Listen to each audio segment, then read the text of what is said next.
ईश्वर को नमन करते हुए आज का दिन और इस सेशन की शुरुआत करते हैं।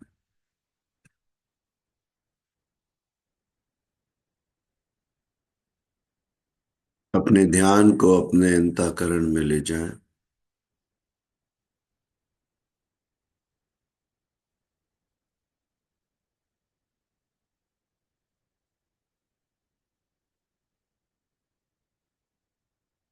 गहरा डूबने का प्रयास करें।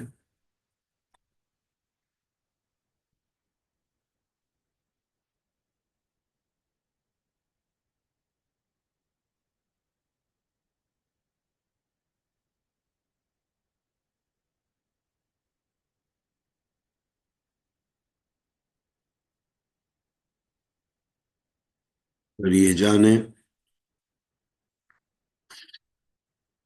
ये मंदिर कहाँ है। जो मन के अंदर है वही मंदिर है।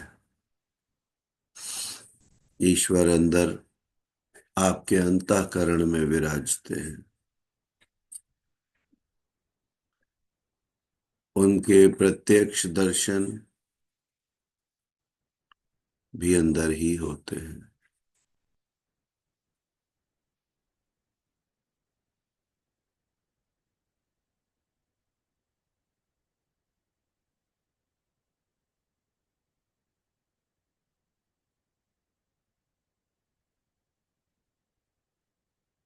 जैसे जैसे आप चेतना को पहचानने लगते हैं तो अंदर भी और बाहर भी ईश्वर ही प्रतीत होने लगते हैं। क्षण क्षण में ईश्वर, कण कण में ईश्वर।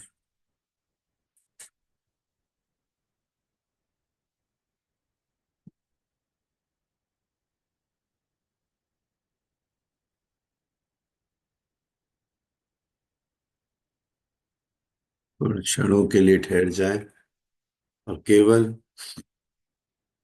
अंदर और बाहर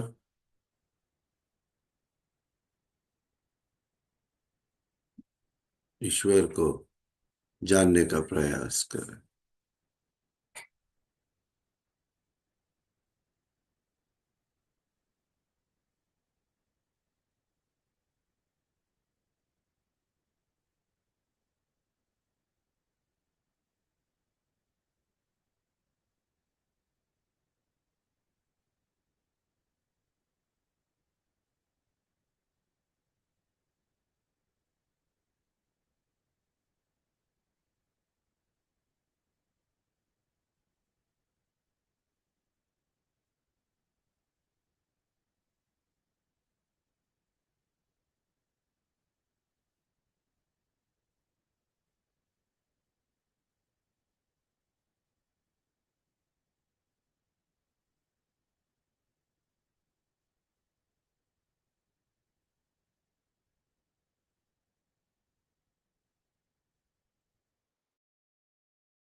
जो ईश्वर आपके अंदर और बाहर हर जगह विराजते हैं, सच्चे हृदय से उनका धन्यवाद करें।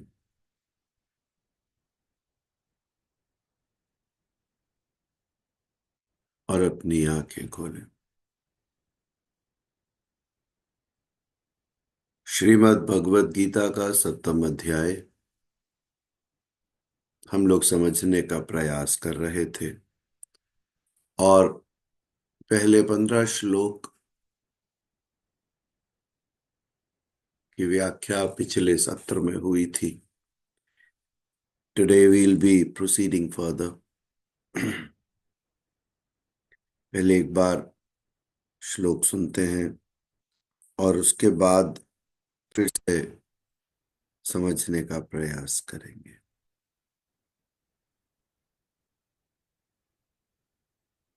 दुर्विधा भजन्ते मां जनाः सुकृतिनोऽर्जुन। आवाज आ रही है क्लियर? आर्तो जिज्ञासुरर्थार्थी ज्ञानी च भरतर्षभ। तेषां ज्ञानी नित्ययुक्त एकभक्तिर्विशिष्यते। प्रियो हि ज्ञानिनोत्यर्थमहं स च मम प्रियः। उदाराः सर्व एवैते ज्ञानी त्वात्मैव मे मतम्। आस्थितः स हि युक्तात्मा मामेवानुत्तमां गतिम्। बहूनां जन्मनामन्ते ज्ञानवान् मां प्रपद्यते। वासुदेवः सर्वमिति स महात्मा सुदुर्लभः। कामैस्तैस्तैहृतज्ञानाः प्रपद्यन्तेऽन्यदेवताः। तं तं नियममास्थाय प्रकृत्या नियताः स्वया।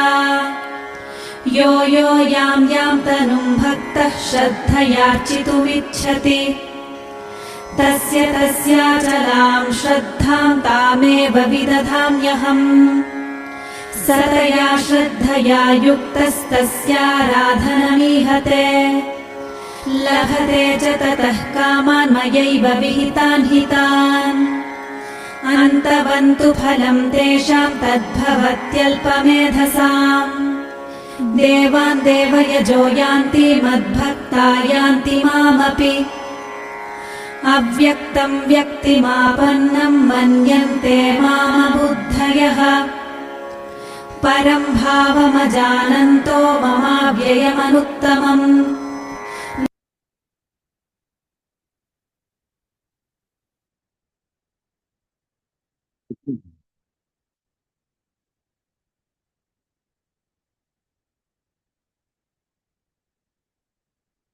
अब भगवान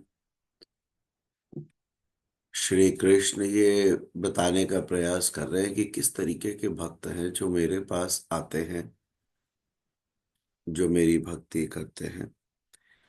तो 16वें श्लोक के अंदर वो 4 तरीके के भक्त की बात करते हैं। कहते हैं कि 4 तरीके के ऐसे भक्त हैं जो मेरी सेवा करते हैं, जो मुझे मानते हैं, मेरी भक्ति करते हैं। पहले का नाम है आर्त, दूसरे का नाम है जिज्ञासु,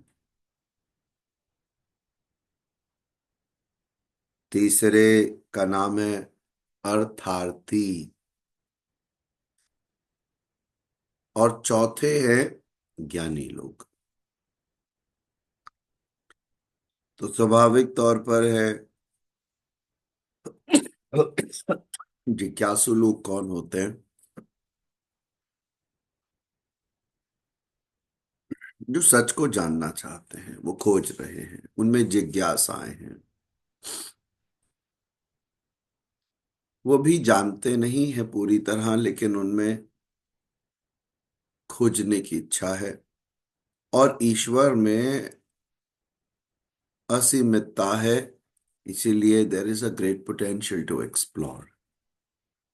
सो they are curious souls but pure. तो वो कहते हैं कुछ जिज्ञासु होते हैं जो मेरी शरण में आते हैं, मुझे जानना चाहते हैं। अर्थ या अर्थार्थी का मतलब होता है कोई लाभ की इच्छा से आया है। साहब, मैं बड़े प्रयत्न कर रहा हूं, मेरा काम धंधा नहीं चल रहा, बिजनेस उठा दो।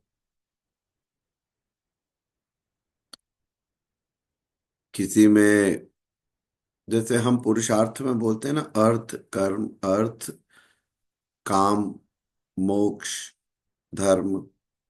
तो ये उसी तरीके से 4 तरीके के लोग समझ लीजिए। तो जिसको अर्थ चाहिए, यानी धन या धन से आने वाली चीजें, किसी तरीके का लाभ या किसी तरीके की इच्छा लेकर आते हैं।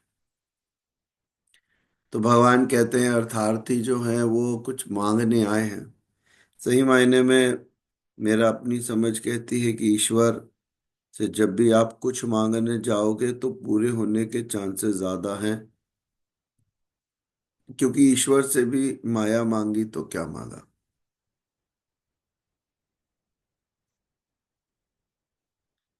फंसे तो रहना यहीं पर ही है फिर भी।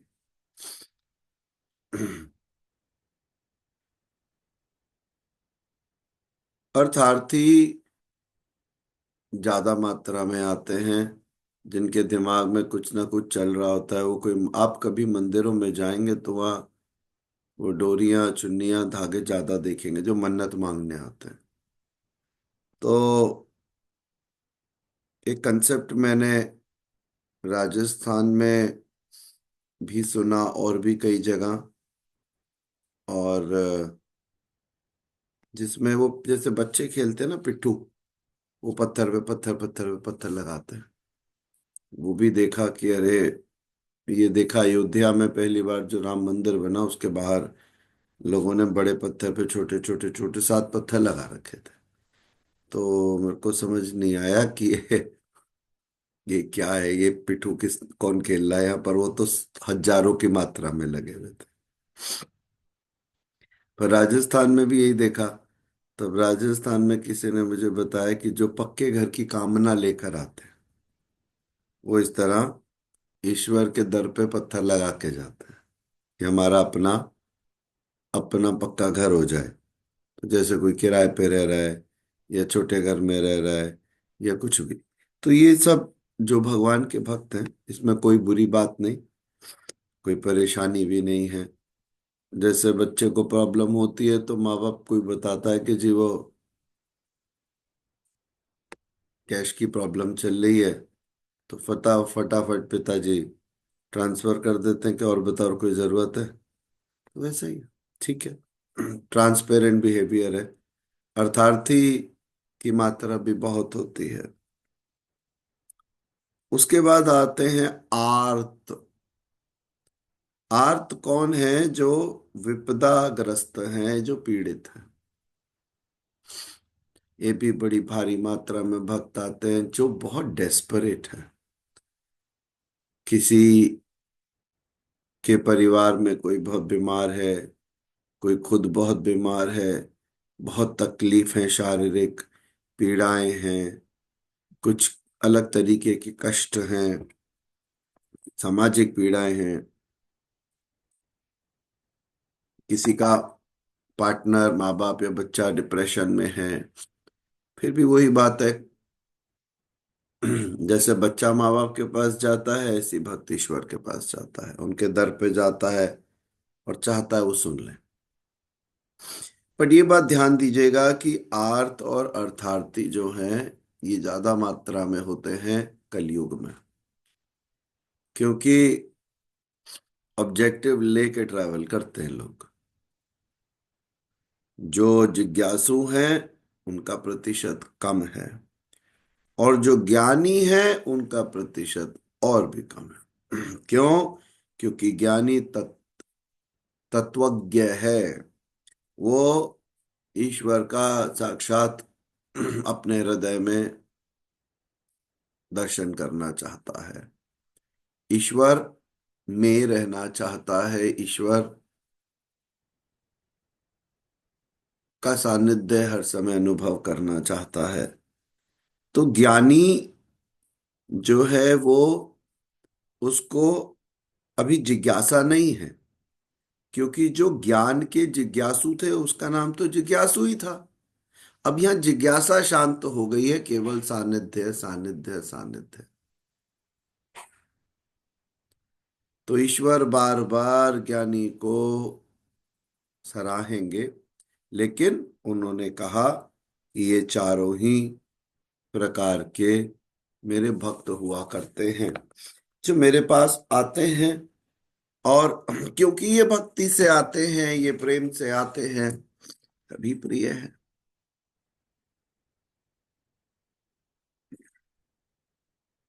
सभी प्रिय हैं।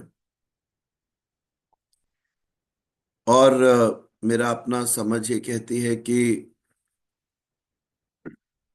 परमात्मा तो गुरु हैं। इनफैक्ट मैंने हर बार यही कहा कि अगर कोई पूर्ण गुरु है तो केवल ईश्वर है। कोई सब कुछ जानता है तो भी केवल ईश्वर है। किसी की सत्ता है तो भी केवल ईश्वर है। जो चुटकी में सब बना दे और चुटकी में सब मिटा दे तो भी ईश्वर है। सही मायने में तो कुछ और सीखा ही नहीं है। हर प्रश्न का एक उत्तर है, बस वो ईश्वर है। जब आपको पूरी सत्ता में ईश्वर दिखे, जब अंतःकरण में केवल ईश्वर दिखे, सब में ईश्वर दिखे, हर कर्म ईश्वर की प्रेरणा से हो, हर भाव ईश्वर की प्रेरणा से हो, तो आपको ऐसा महसूस होता ही नहीं कि उनसे परे कुछ इस संसार में एग्जिस्ट करता है। The only reality that exists in this cosmos is the God. Rather, everything exists in the God.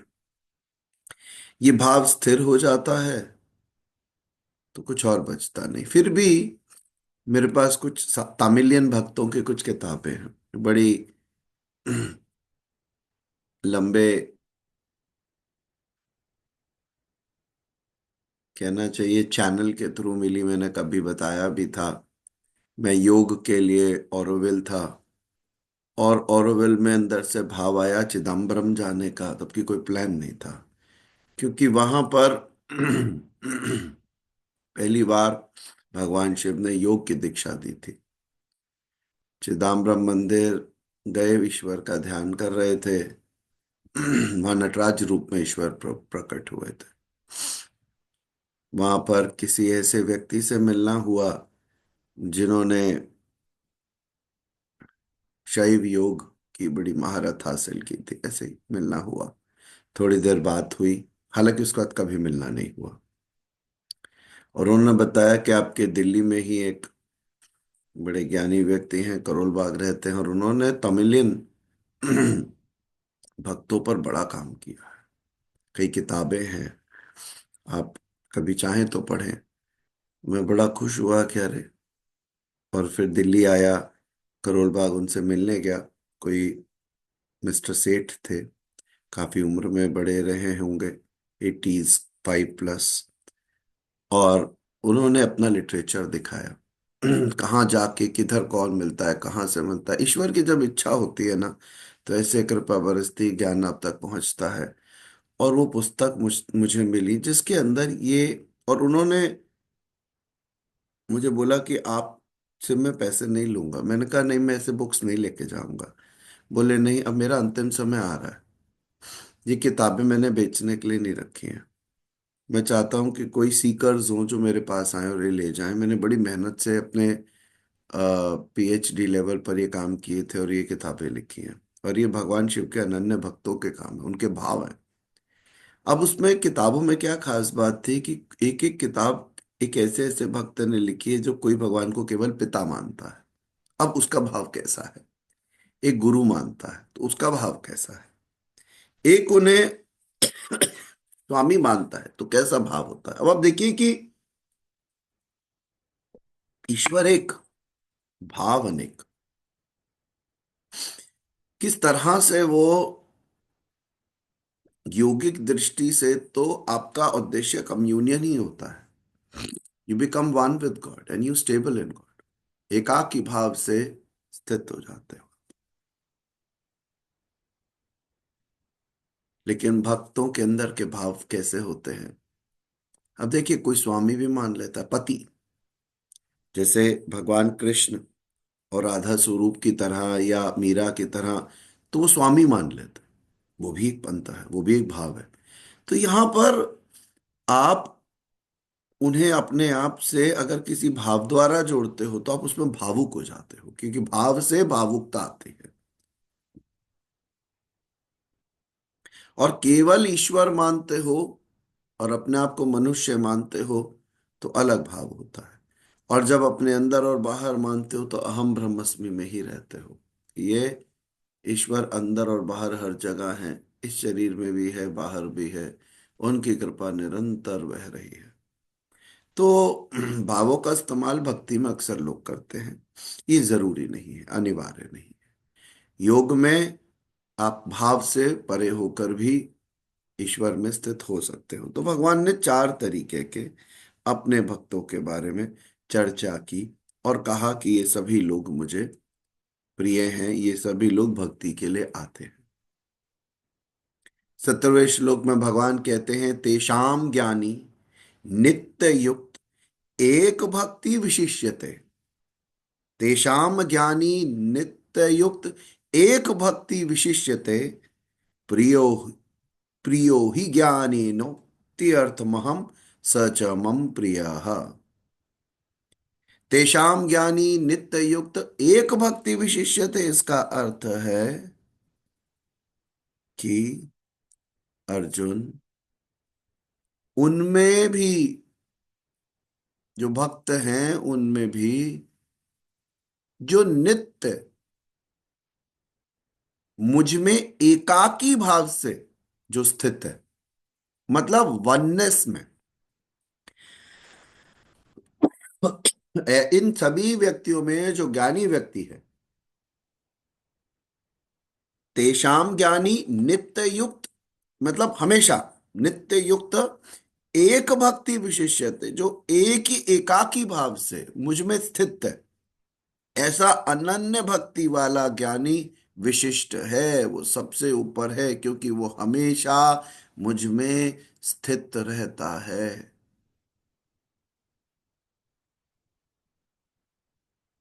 प्रियो ही ज्ञानी नो।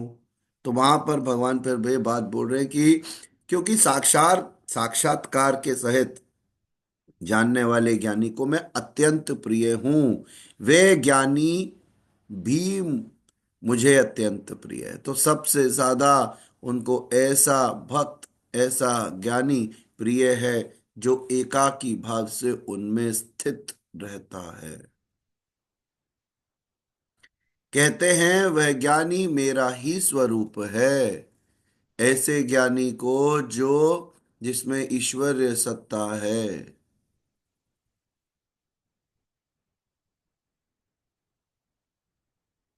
जिसके अंदर और बाहर केवल ईश्वर विराजते हैं, वो मेरा ही स्वरूप है, वो मैं ही हूं, वो मुझको बहुत प्रिय है और मैं भी उसको बहुत प्रिय हूं। जब शुरू में कहते हैं मैं उसे बहुत प्रिय हूं, वो मुझको बहुत प्रिय है, इसका मतलब द्वैत की बात चल रही है। पर जब ये कहते हैं कि वो मेरा ही स्वरूप है, तब अद्वैत की बात कर रहे हैं।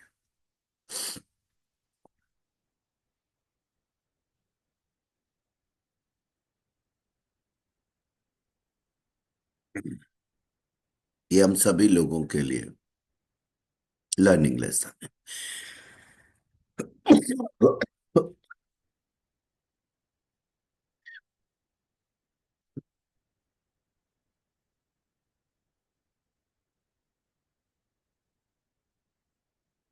कभी कभी हम सभी अर्थार्थी बन सकते होंगे, आर्त बन सकते होंगे, जिज्ञासु बन सकते होंगे, लेकिन ज्ञानी की तरह सहज रूप से बस ईश्वर में स्थित होने का भाव अब बनना चाहिए और एकाकी भाव से ठहरने का भाव।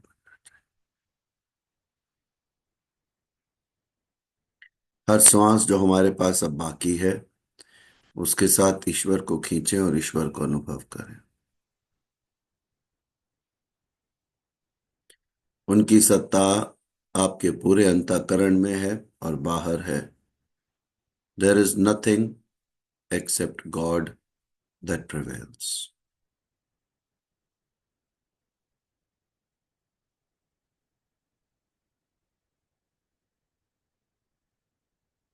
उनकी करुणा, उनका प्रेम, उनका सानिध्य, उसे निरंतर सराहें, कृतज्ञ रहें, उस प्रेम को अनुभव करें। हर श्वास के साथ ईश्वरीय सत्ता को जानने का प्रयास करें और एकाकी भाव से स्थित हो जाए। बस।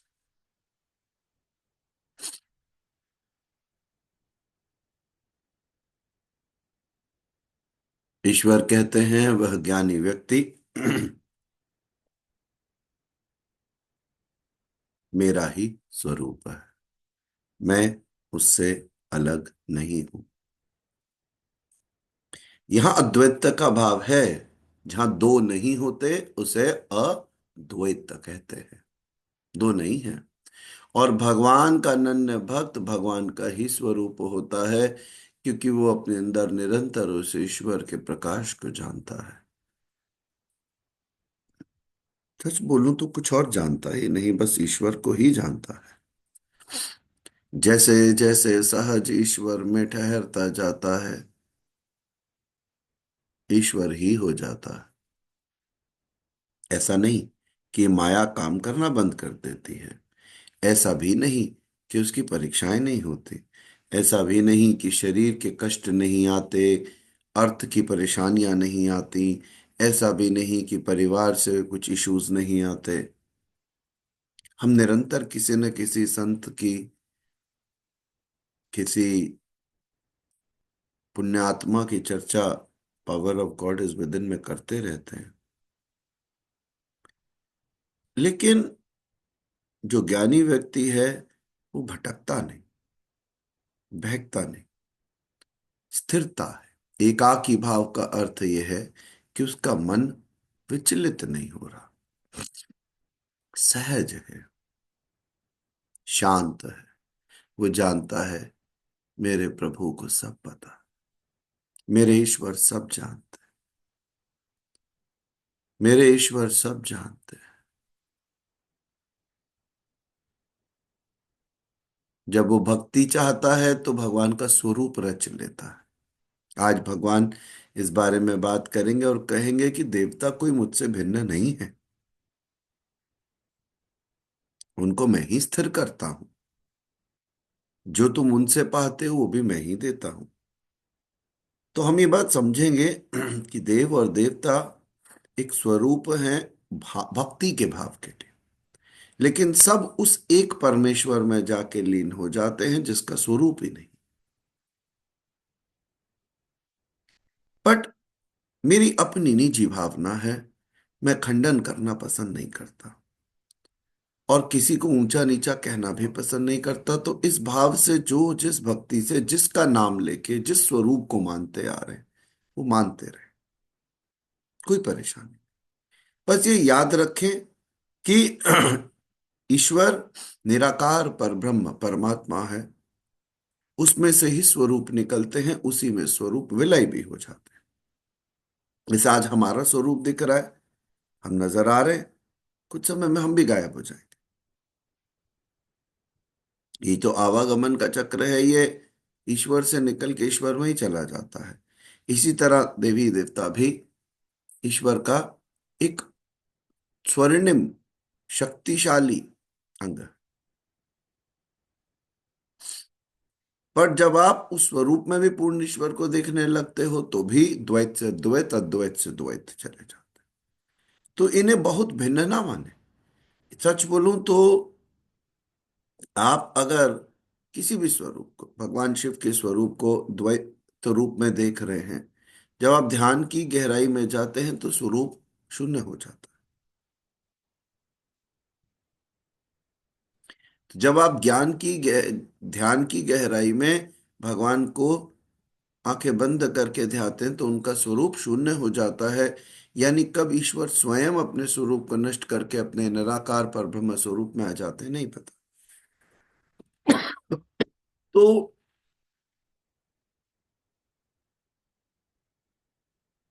हमारे लिए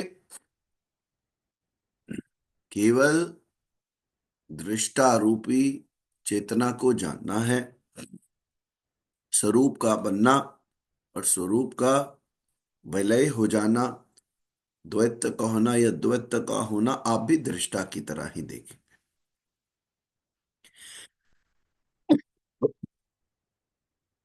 अपने हृदय में, आज्ञा चक्र में, सहस्त्रधार में ऊर्जा का कंपन बहुत तेज होगा। जो जितना भावनाओं में होता है उतना ही हृदय पर महसूस करता है। निराकार पर ब्रह्म में कई बार यहाँ पर भी चर्चा आती है, भगवत गीता में भी यहाँ कहा गया, कुछ ग्रंथों में हृदय पर कहा गया। Doesn't matter. हृदय के ऊपर ऊपर परा है, नीचे है अपरा। तो यहां से आपको ईश्वरीय सत्ता जानना आसान है।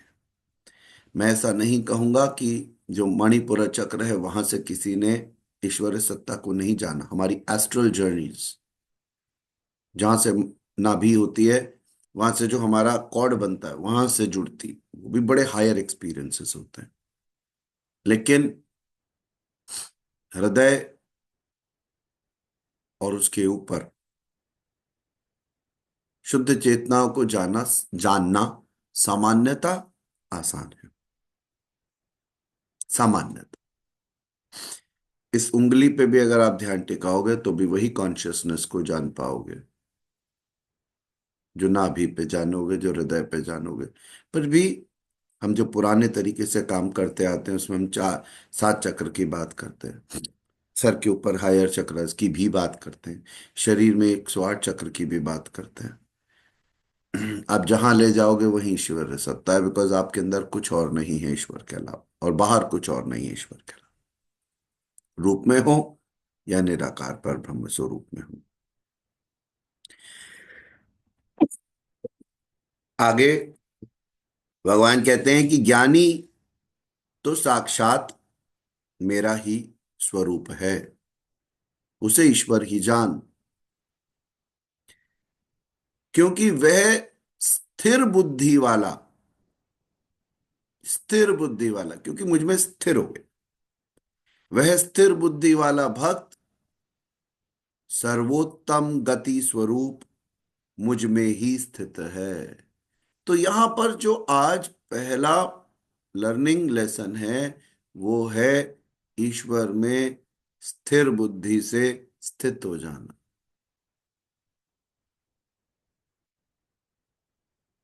ईश्वर को हर समय जानना और उनके प्रेम को हर समय अनुभव करना। तो भगवान कह रहे हैं कि वह मैं ही हूं, वो जो ज्ञानी है वह मैं ही हूं, वो मुझ में ही है। और मुझ में और उस ज्ञानी में जो स्थिर बुद्धि वाला है कोई अंतर नहीं है। अभ्यास करते करते बहुत जन्मों के अंत में फिर जब जन्म होता है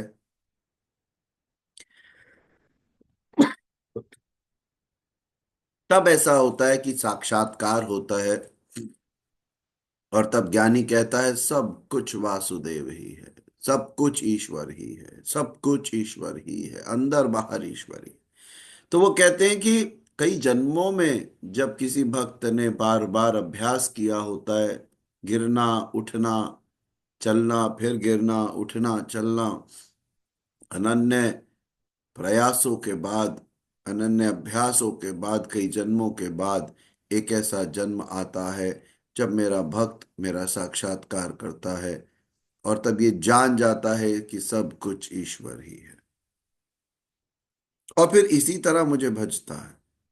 वो कैसा होता है? स्थिर बुद्धि वाला, वो मुझ में ठहर जाता है। और ईश्वर कहते हैं ऐसी महान आत्मा या महात्मा अति दुर्लभ है। ऐसा ज्ञानी व्यक्ति जो ईश्वर में स्थित है, जो स्थायी रूप से या फिर स्थिर बुद्धि वाला है, जो मुझ में स्थित है, जो ईश्वर ईश्वर ईश्वर ईश्वर करता है, ऐसा व्यक्ति, ऐसा महात्मा अति दुर्लभ है।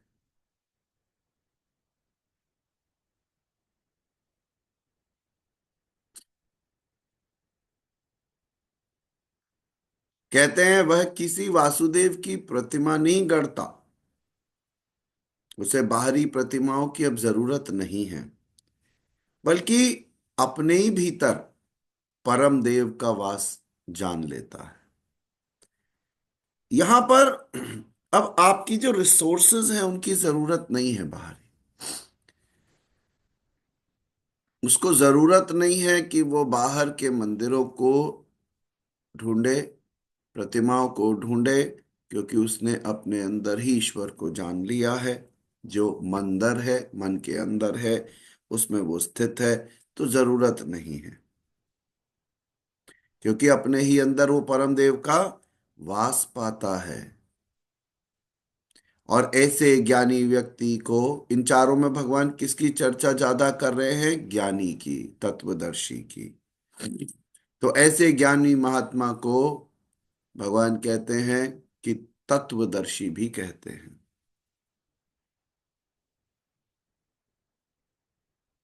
और ऐसे ही महान पुरुष हैं जो समाज में कल्याण करते हैं। भगवान कहते हैं, इशारा देते हैं कि जब मैं किसी के अंतःकरण में विराजता हूं और उसको ये रियलाइज हो,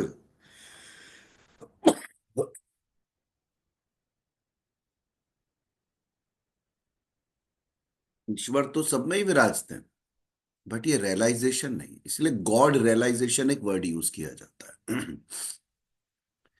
ईश्वर को ढूंढने निकलने की जरूरत नहीं है, केवल रियलाइजेशन है। तो वो कहते हैं कि जब कोई ये जान जाता है ईश्वर मुझ में विराजता है, तब उसमें प्रेम और करुणा उदय होती है, और जैसे जैसे प्रेम और करुणा उसमें बढ़ने लगती है, तब समाज के कल्याण के लिए वो अथक प्रयास करता है। अगर आप अपनी ही ग्रस्त में उलझे हो तो माया में उलझे, अगर आप माया में ही जी रहे हो तो ईश्वर से दूर माया में जी रहे हो। पर जैसे जैसे जन्म पे जन्म, जन्म पे जन्म होंगे, तब एक जन्म होता है जब गॉड रियलाइजेशन आप में हुआ हुआ होता है। और गॉड रियलाइजेशन होने के बाद आप में ईश्वर सत्ता हमेशा विदित होती है। आप एक तत्वदर्शी की तरह ईश्वर में जीते हो। प्रेम और करुणा स्वाभाविक तौर पे आपके हृदय में उफान मारती है, और तब समाज का कल्याण होता है। सेल्फलेस लव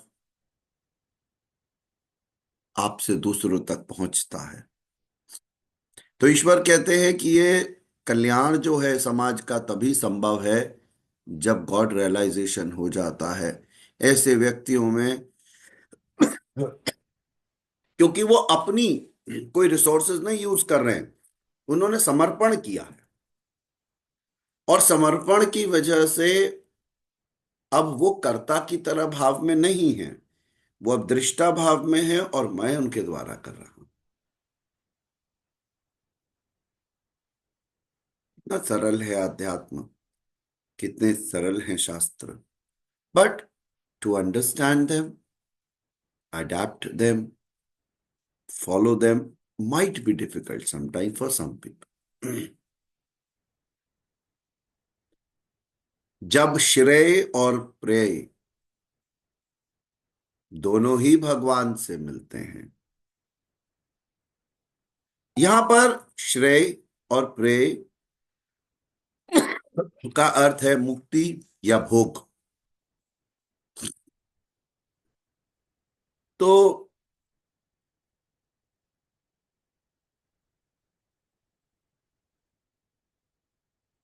किसी भी वजह से आप ईश्वर से मिलते हो या केवल मुक्ति के लिए ईश्वर से मिलते हो, पर सभी स्थिति में भगवान का भजन करना चाहिए।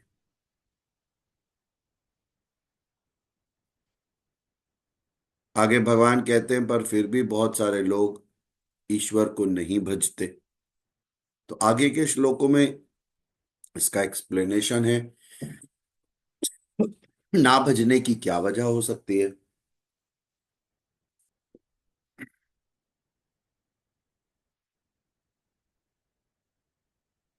तो भगवान ज्ञानी व्यक्ति की आज खुल के चर्चा कर रहे हैं, उन्हें मान दे रहे हैं, उन्हें अपना प्रिय कह रहे हैं, और कह रहे हैं कि वह तत्वदर्शी महात्मा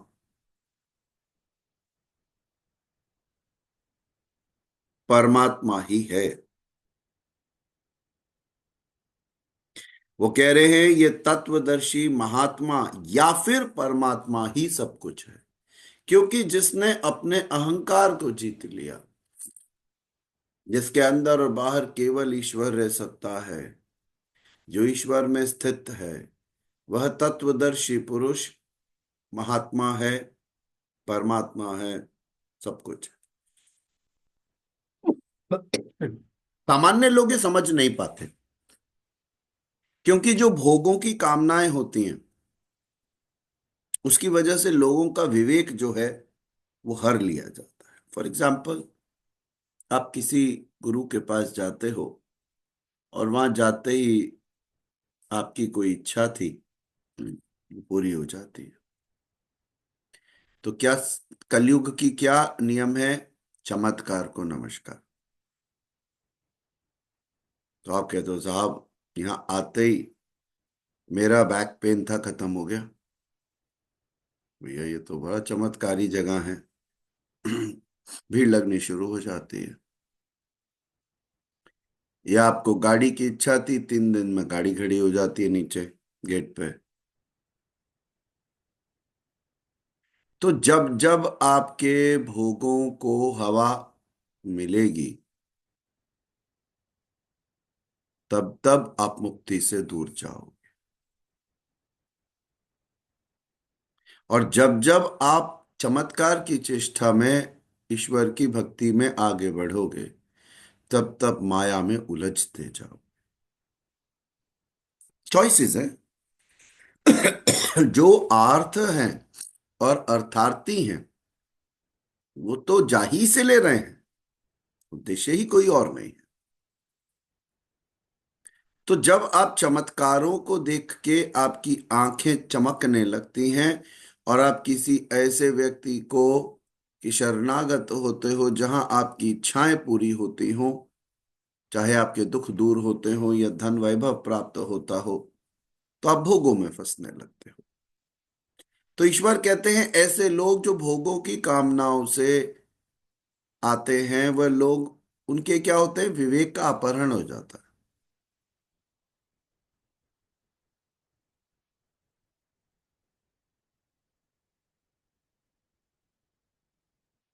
और इसलिए वे अपनी प्रकृति, यानी जो उनके जन्म जन्मांतरों के संस्कार हैं,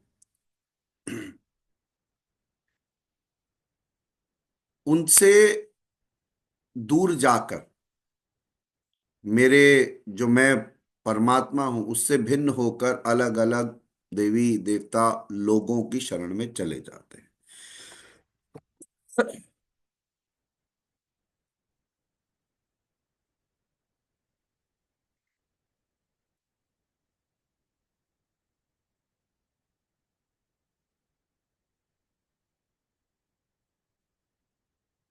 आपको जब ये महसूस हो जाता है कि किसी एक स्थान पर कुछ खास पाया जा सकता है और पाने की इच्छा आप में तीव्र होती है, कहीं भी पहुंच जाते हैं। तो यहां पर ईश्वर कह रहे हैं उनका विवेक हर लिया जाता है। 20वें श्लोक में भगवान ने बहुत साफ शब्दों में कहा कि भोगों की कामनाओं से जब लोग आगे बढ़ते हैं तो उनका विवेक का अपहरण हो जाता है, और वो फिर अपने संस्कारों को भूल के परमात्मा से परे अनन्य ऊर्जाओं, देवी देवताओं या ऐसे व्यक्तियों की शरण में जाते हैं और सत्य से दूर रहते हैं। तो जो जो सकामी भक्त है,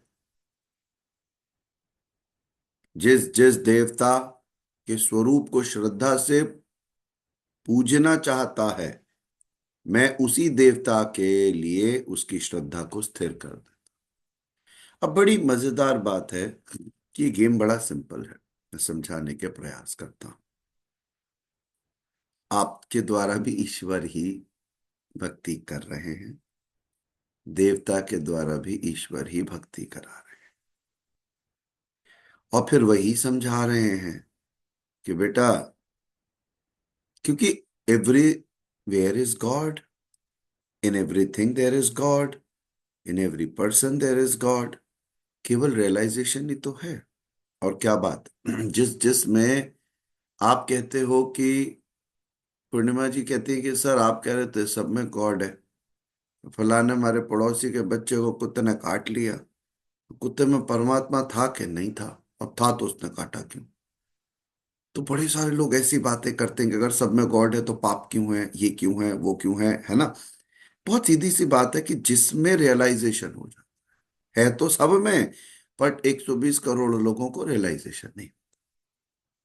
जिसमें रियलाइजेशन हो जाता है वो ठहर जाता है। जिसमें रियलाइजेशन हो जाता है, आप ये समझ लीजिए कि 1% लोगों को भी रियलाइजेशन नहीं। होना और जानना भिन्न। ऐसा नहीं है कि डॉग या एनिमल्स या क्रिमिनल्स को हो नहीं सकता, पर सामान्यता होता नहीं, तो वो अपने संस्कारों अपनी प्रकृति के चलते वही काम करते हैं। कुत्ते को बुरा लगेगा तो वो काटेगा, इंसान को बुरा लगेगा वो पत्थर मारेगा।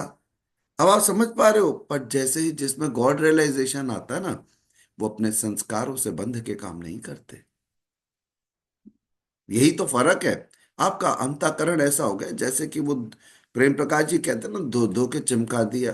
वो ऐड आते हैं निरमा विम इन सब के, वो ऐसा रगड़ रगड़ के चमका दिया कि अब चमक बड़ी अंदर से आ रही है। तो जैसे अंदर से क्या निखर कर आता है? प्रेम, करुणा, एक प्रकाश, एक धैर्य, एक स्थिर बुद्धि और ईश्वर का नाम हर समय। आप जब गॉड रियलाइजेशन होता है तो आपकी क्रिया और प्रतिक्रिया सामान्य व्यक्ति जैसी नहीं है, सहज है, शांत है, क्योंकि आप आनंदित हो, शांतिमय हो। ना इतनी जल्दी गुस्सा आ रहा है, ना इतनी जल्दी आप चिड़चिड़ा भी रहे हो। आपके अंदर मन थोड़ा सा ईश्वरीय सत्ता की वजह से स्थिर और शांत है। तो गॉड तो हर एक में ही है ईश्वर, लेकिन रियलाइजेशन नहीं है। तभी तो भिन्न भिन्न तरीके की क्रियाएं हो रही हैं। तो ईश्वर कह रहे हैं कि मैं ही उनके स्वरूप को या उनकी श्रद्धा को स्थिर करता हूं। मैं स्थिर करता हूं क्योंकि देवता नाम की कोई वस्तु होती तो वह देवता ही श्रद्धा को स्थिर करते।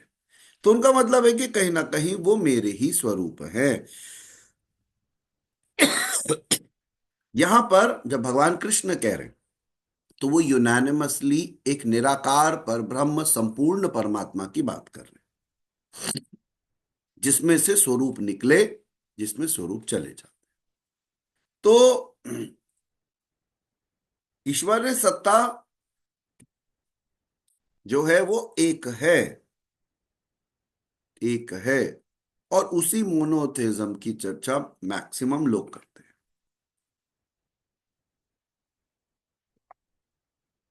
अगर कोई चीज कॉमन है between various believes of religion, is monotheism. और जिसमें एक ईश्वर की ही बात कही गई है। सो जो लोगों ने भगवत गीता पढ़ी है वो लोग इसको जानते हैं। आगे भगवान समझाते हैं कि देवताओं को पूजने वाले देवताओं को प्राप्त होते हैं, और देवता भी नाशवान हैं। एक फॉर्म क्रिएट हुआ, वो फॉर्म डिसॉल्व हो सकता है। देवताओं में भी परिवर्तन है, और जो मेरा भक्त मुझे ही प्राप्त होता है वो परम शांति को प्राप्त होता है। तो यहां पर एक छोटा सा डिफरेंस वो समझाने की कोशिश कर रहे हैं। जहां तक मैं समझ पाता हूं कि निराकार पर ब्रह्म सबका जन्मभूमि है, जिससे सब कुछ इवॉल्व हो रहा है, सब कुछ डिसॉल्व हो रहा है। The theory and the process of evolution and dissolution comes from one God, एक ईश्वर में से। यहां ऐसा नहीं है कि खंडन है। वो कहते हैं अगर आप किसी देवता को मानते हो तो आप मैं ही आपकी श्रद्धा को स्ट्रांग करता हूं, फल मैं ही देता हूं। तो उन उस देवता में भी वही ईश्वर, एक ईश्वर ही विराजते हैं। तो there is no discrepancy, there is no problem. इसको एक खंडन की तरह नहीं लेंगे, रादर एक क्लैरिटी की तरह लेंगे।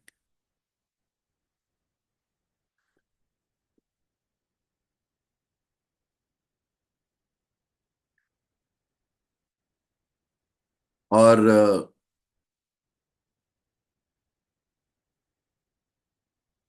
आगे ईश्वर बहुत क्लैरिफाइड तरीके से समझाते हैं। एक बार पहले श्लोक सुन लेते हैं, फिर और चर्चा करते जाएंगे। एक बात ऐड करूंगा कि देवता हृदय के अंतराल में, जो हमारा हृदय है,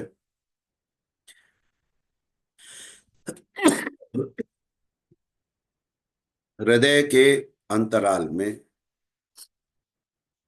सद्गुणों का नाम है। तो जैसे जैसे आप में अच्छे गुण बढ़ रहे हैं, देवत्व भाव बढ़ रहा है। क्योंकि देवत्व भाव सद्गुणों का नाम है, जो आपके हृदय के अंतराल में है। तो ईश्वर थे तो अंदर की ही एक प्रेजेंस, पर समय के साथ बाहर मूर्तियां गढ़ी गई, कर्मकांड रचे गए, बट ये भी हजारों सालों में जाके हुआ, और चीजें चलती रही। कितने देवताओं के नाम निरंतर आते रहे, लोग अलग अलग लोगों की तरफ भागने लगे।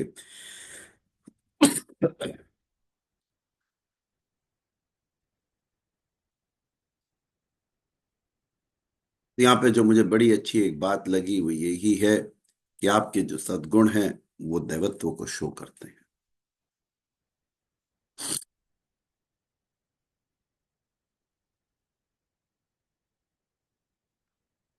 और एक बड़ी अच्छी बात है, ईश्वर मायापति हैं।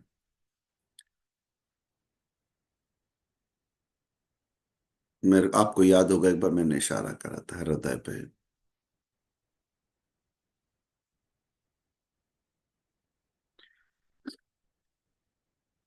Feelings, sound, energy and vibration is all what you need.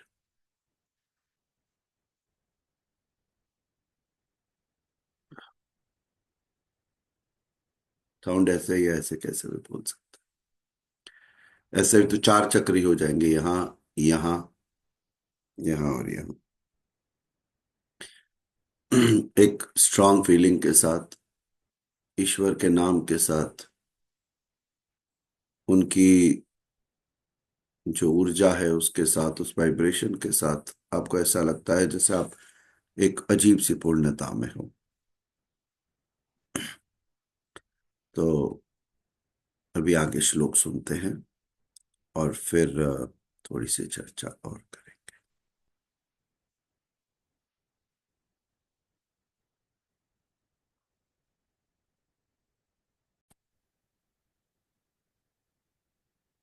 नाहं प्रकाशः सर्वस्य योगमाया समावृतः मूढोऽयं नाभिजानाति लोको मामजमव्ययम् वेदाहं समतीतानि वर्तमानानि चार्जुन भविष्याणि च भूतानि मां तु वेद न कश्चन इच्छाद्वेषसमुत्थेन द्वन्द्वमोहेन भारत सर्वभूतानि सम्मोहं सर्गे यान्ति परन्तप येषां त्वन्तगतं पापं जनानां पुण्यकर्मणाम् ते द्वन्द्वमोहनिर्मुक्ता भजन्ते मां दृढव्रताः जरामरणमोक्षाय मामाश्रित्य यतन्ति ये ते ब्रह्म तद्विदुः कृत्स्नमध्यात्मं कर्म चाखिलम् साधिभूताधिदैवं मां साधियज्ञं च ये विदुः प्रयाणकालेऽपि च मां ते विदुर्युक्तचेतसः ॐ तत्सदिति श्रीमद्भगवद्गीतासु उपनिषत्सु ब्रह्मविद्यायां योगशास्त्रे श्रीकृष्णार्जुनसंवादे ज्ञानविज्ञानयोगो नाम सप्तमोऽध्यायः।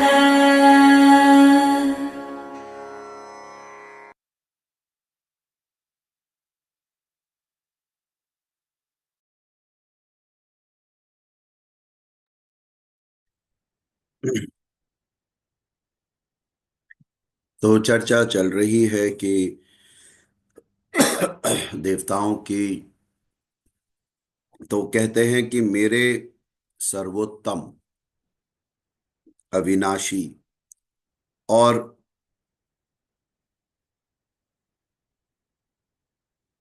परम प्रभाव को भली प्रकार सब नहीं जानते। इसीलिए बहुत सारे लोग मुझे भी एक व्यक्ति के स्वरूप में देखते हैं और ऐसा समझते हैं कि जैसे मैं एक ह्यूमन कॉन्शियसनेस में सीमित इंसान।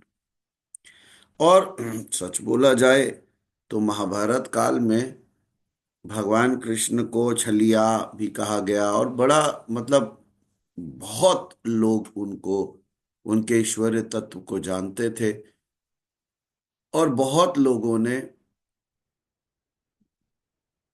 को पे माया का प्रभाव भी था बड़ा, जो जिनको डाउट लगता था। उनमें से कहीं, पता नहीं, मुझे लगता है अर्जुन भी शायद एक थे, क्योंकि उनके तो वो सखा थे, पर फिर भी उन्होंने कहा कि ईश्वर आप मेरे को दर्शन दीजिए। या तो उन्हें ऐसे लगा कि हमें कहना चाहिए, लेकिन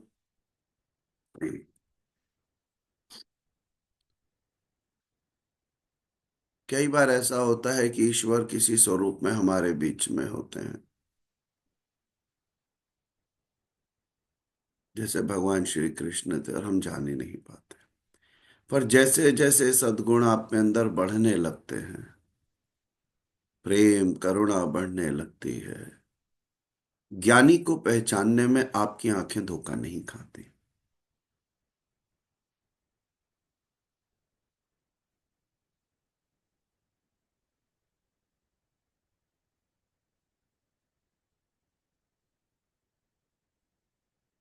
जब भी आप किसी बड़े प्रकाशित आभा मंडल के व्यक्ति के सानिध्य में होंगे, तो या तो अपनी निगाहें उनके चरणों पर रखें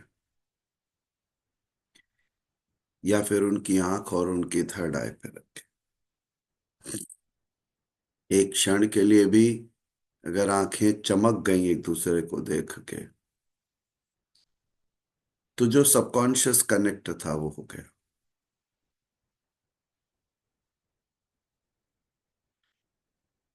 और ये सबके साथ होता होगा, ऐसा नहीं है।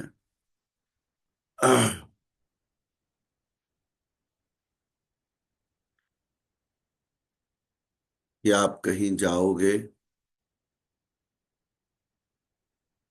और कोई बहुत ही प्यारी आभा का व्यक्ति आपको मिल जाएगा और ऐसा लगेगा जैसे दैवत्व प्राप्त हुआ।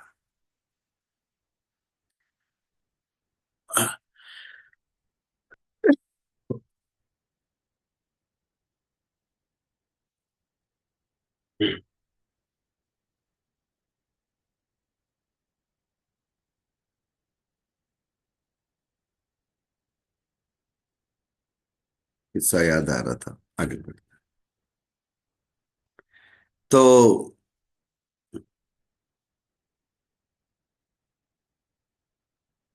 ईश्वर को व्यक्ति विशेष नहीं मान सकते आप।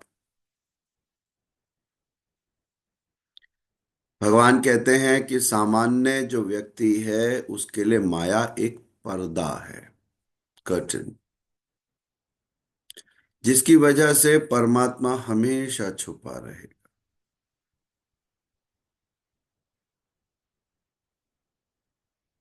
पर योग साधना समझकर वो इस पर्दे के परे जा सकता है।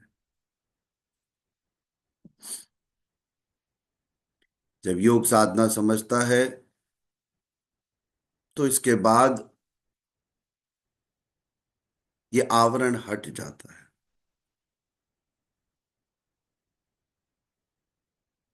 और उसे पर्दे के परे जो छिपा हुआ ईश्वर है वो अंदर ही दिखने लगता है। योग क्या है? कम्युनियन। भगवान कहते हैं कि मैं भी अपनी एक योग माया से ढका हूं,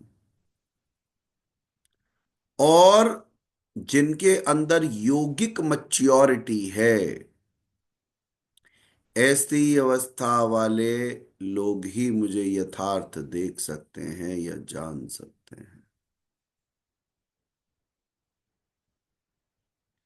योगिक मैच्योरिटी वाले लोग ही मुझे देख सकते हैं या जान सकते हैं।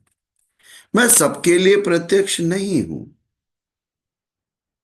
इसीलिए ज्यादातर अज्ञानी लोग या तो ईश्वर को जानते नहीं या मानते नहीं। और भगवान कहते हैं कि ना मैं जन्म लेता हूं, इसीलिए मेरा नाश भी नहीं होता, मैं अविनाशी, अव्यक्त स्वरूप वाला हूं। यही सब बातें अगर आपको याद होगा, ब्रह्म सूत्र में भी हमने पढ़ी थी। ऐसी ही चर्चा अष्टवक्र गीता में भी पढ़ी थी और उपनिषद में भी पढ़ी थी। एक ही सत्य सभी ग्रंथों में है। और अर्जुन भी भगवान श्री कृष्ण को अपने जैसे मनुष्य समझ रहे हैं, सखा समझ रहे हैं। जब उन्हें दृष्टि मिलती है, दिव्य दृष्टि, तो वो भगवान को जान और समझ पाते हैं कि साहब वो ईश्वर हैं, ईश्वरीय सत्ता है उनमें। तो भगवान और समझाते हैं कि देख अर्जुन, मैं अतीत, वर्तमान और भविष्य में होने वाली संपूर्ण प्राणियों को जानता हूं, और परंतु मुझे कोई नहीं जानता। इसका एक बहुत उत्तम एग्जाम्पल है जो ये वाला नाड़ी शास्त्र है, जो तमिलियन लिटरेचर में आपके थंब इम्प्रेशन से कहते हैं कि भगवान शिव और माता पार्वती साथ बैठे थे, और माँ पार्वती कहती है कि मैं अपने आगामी जो मेरे बच्चे होंगे, संतानें होंगी, मतलब हम सबके लिए मैं जानना चाहती हूँ। भगवान गा रहे हैं और महर्षि अगस्त्य तामपत्रों पे लिखते जा रहे हैं।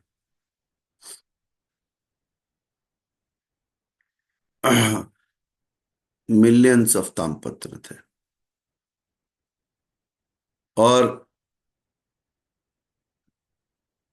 जो त्रिकालदर्शी होते हैं उन्हें सब पता।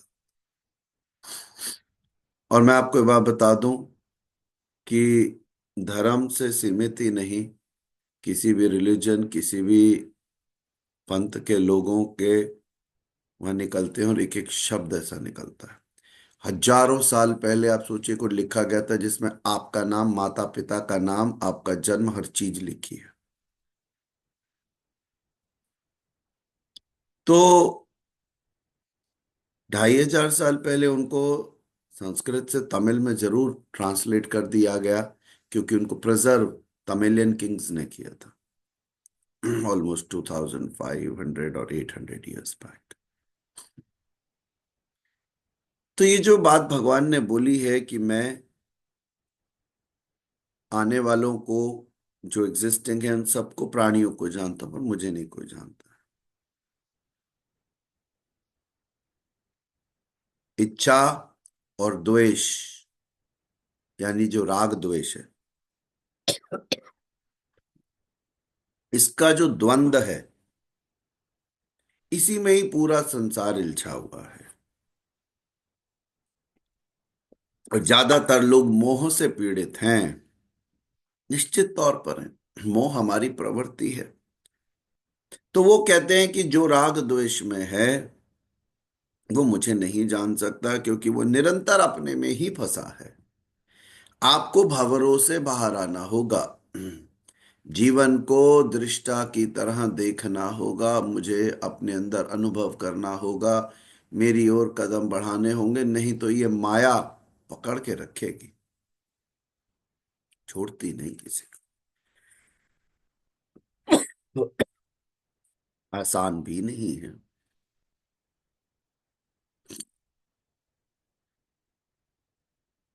पर जो पुण्य कर्म कर रहे हैं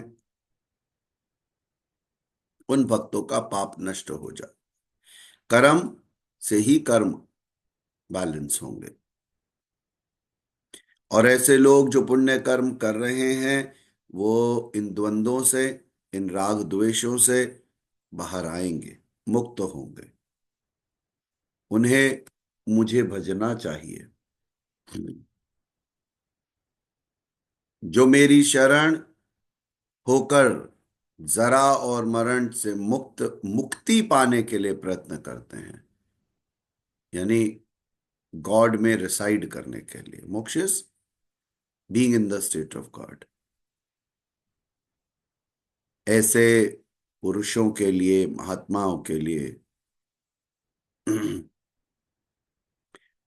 संपूर्ण अध्यात्म, और वो लोग संपूर्ण अध्यात्म और संपूर्ण कर्म को जानते हैं। तो अंतिम श्लोक में वो कहते हैं कि पूरी तरह से जो मुझे जानते हैं, मुझ में समावेश करते हैं, ऐसे चित्त वाले लोग जिनके अंतःकरण में मैं बसता हूं, वही केवल मुझे जान पाते हैं, बाकी माया के पर्दे के परे से ही मुझे देखते हैं। पर जो भी आदि भूत, आदि दैविक, आदि अधि यज्ञ पूरी कंप्लीट तरीके से मेरी साधना करते हैं, वे मुझ में स्थित होते हैं, स्थिर बुद्धि वाले होते हैं, वो मुझे ही प्राप्त करते हैं। पर जो मोहग्रस्त हैं, राग द्वेष में हैं, उनके लिए ये होना मुश्किल है।